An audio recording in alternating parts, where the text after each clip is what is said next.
پچھلے سال رمضان میں روزانہ کسی کبیرہ گناہ کے بارے میں بیان ہوتا تھا. ایک کبیرہ گناہ، اس کے شریعت میں کیا وعید ہیں، کیا اس کے نقصانات ہیں. اس دفعہ انشاءاللہ فجر کے بعد کوشش ہوگی کہ کسی ایک بڑی نیکی کے بارے میں، بڑی خیر کے بارے میں جس کی شریعت میں بہت تاکید ہے، تو اس کے بارے میں انشاءاللہ بیان ہوا کرے گا. تو آج سے انشاءاللہ آغاز کرتے ہیں. آپ حضرات جم کے بیٹھیں روزانہ پابندی کے ساتھ، تاکہ کم از کم اتنا علم ہو کہ ہمارے مذہب نے، ہمارے دین نے کن بھلائی کی باتوں پہ زیادہ زور دیا ہے، تو شاید اللہ تعالیٰ ان میں سے ہمیں ان بھلائیوں کی توفیق عطا فرما دے. تو سب سے پہلی بھلائی جو فرض نہیں ہے لیکن شریعت نے اس کی بہت ترغیب دی ہے، وہ ہے تہجد کی نماز. قرآن مجید میں ہے تتجافى جنوبهم عن المضاجع يدعون ربهم خوفا وطمعا ومما رزقناهم ينفقون. فرمایا ہمارے جو نیک بندے ہیں ان کے پہلو رات کو ان کے بستروں سے الگ ہو جاتے ہیں. کیوں الگ ہوتے ہیں؟ جنت کے شوق میں اور جہنم کے خوف میں. یعنی ہمارے نیک بندوں کو جنت کی لالچ اتنی ہے، جنت چیز ہی ایسی ہے، اللہ نے اس کو اتنا حسین اور مزین بنایا کہ جب وہ جنت کا تذکرہ قرآن مجید میں پڑھتے ہیں، سنتے ہیں، تو کیا کرتے ہیں کہ رات کے آخری حصے کو غنیمت سمجھتے ہیں اور اس میں اپنے رب کے سامنے کھڑے ہو کر یدعون ربہم، رب کو پکارتے ہیں، خوفا و طمعا، جہنم کے خوف سے اور جنت کی لالچ میں. ایک اور مقام پر ہے ربنا اصرف عنا عذاب جہنم ان عذابها کان غراما، کہ رات کو یہ دعا مانگتے ہیں کہ اے اللہ ہم سے جہنم کے عذاب کو دور کر دیجئے، اس لیے کہ اس کا عذاب چمٹ جانے والا عذاب ہے. تو قرآن مجید میں بہت سارے مقامات پر تہجد کی نماز کی بے پناہ فضیلت وارد ہوئی ہے، اور احادیث میں آپ صلی اللہ علیہ وسلم کا اپنا عمل تو سب کو معلوم ہے کہ کھڑے کھڑے آپ صلی اللہ علیہ وسلم کے پاؤں مبارک سوج جایا کرتے تھے. ہم اتنی عبادت تو نہیں کر سکتے لیکن تھوڑی سی اس سنت کو زندہ کرنے کی کوشش کر سکتے ہیں. حدیث میں ہے، صحیح بخاری مسلم کی حدیث ہے، آپ صلی اللہ علیہ وسلم نے فرمایا نعم الرجل عبداللہ لو یصلی من اللیل، کہ عبداللہ بن عمر کیا ہی بہترین آدمی ہے اگر وہ رات کے حصے میں کچھ نماز پڑھ لے. ساری خیریں ہیں، ساری بھلائیاں ہیں، ایک چیز رہ گئی ہے، رات کے آخری حصے میں نماز نہیں پڑھتے.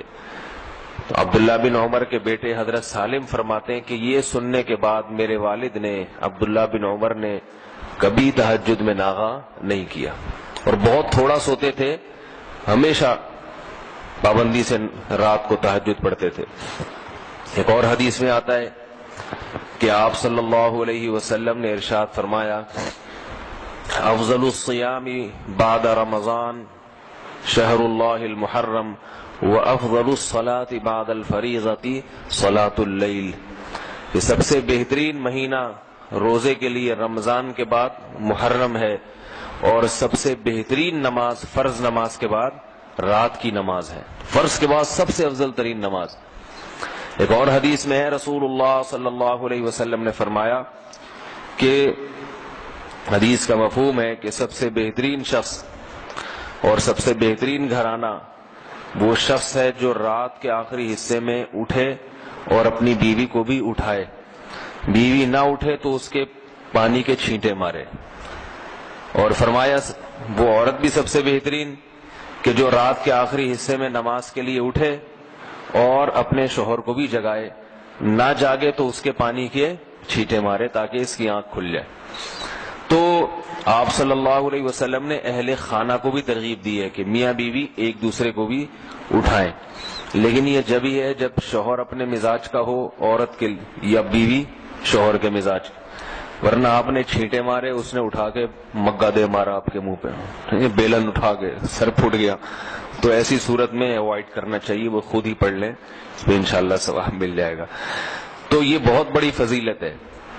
آج کل لوگ مجھ سے وظیفے پوچھتے ہیں بہت فون کر کر کے کہ یہ کاروبار نہیں مل رہا، جو ہے رزق کی تنگی ہے، تو وہی عاملوں کے چکر میں پڑتے ہیں، کسی نے بندش لگا دی، کسی نے یوں کر دیا. تو قرآن میں اللہ کیا فرماتے ہیں کہ اللہ جس کے لیے رحمت کا دروازہ کھولے تو کوئی بند نہیں کر سکتا، اور جس کے لیے اللہ دروازہ بند کر دیں تو کوئی کھول نہیں سکتا. یہ تو بندش سب ایسے ہی باتیں ہوتی ہیں. تو اصل کرنا کیا چاہیے؟ وظیفوں میں وقت برباد نہیں کرنا چاہیے. یہ جو وظیفے بتانے والے ہوتے ہیں نا، ان کے پاس کوئی دلیل نہیں ہوتی، بس ایک اندازہ ہوتا ہے کہ یہ کرنے سے یوں ہو جائے گا، یہ کرنے سے، ایک اندازے ہوتے ہیں. تو لوگوں کے اندازوں پہ اور ان کے اٹکل پہ اپنی صلاحیتوں کو، اپنے وقتوں کو کیوں برباد کر رہے ہیں؟ جو اللہ اس کے رسول نے جس چیز کی اہمیت بتائی ہو، جن وظائف کی یا جن اعمال کی، ان کی طرف توجہ دینی چاہیے. تو حدیث میں آتا ہے کہ رات کے آخری حصے میں اللہ آسمان دنیا کی طرف آتے ہیں اور فرماتے ہیں حل من مسترزق ارزق له، کوئی ہے مجھ سے رزق مانگنے والا جسے میں رزق دوں. تو اس وقت اٹھ کے اللہ سے روزی مانگنی چاہیے. اے اللہ کاروبار نہیں ہے، گھر کے حالات دیکھ رہا ہے، تو نہیں ہو رہا پورا، تو میرے رزق میں برکت دے دے.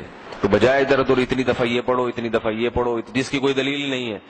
تو اللہ کے نبی نے کیا فرمایا؟ اللہ آسمان دنیا پہ آ کے کہتے ہیں کوئی ہے رزق مانگنے والا، اور اللہ کہتے ہیں حل من مستغفر اغفر له، کوئی ہے مجھ سے گناہوں کی معافی مانگنے والا کہ میں اس کو معاف کر دوں.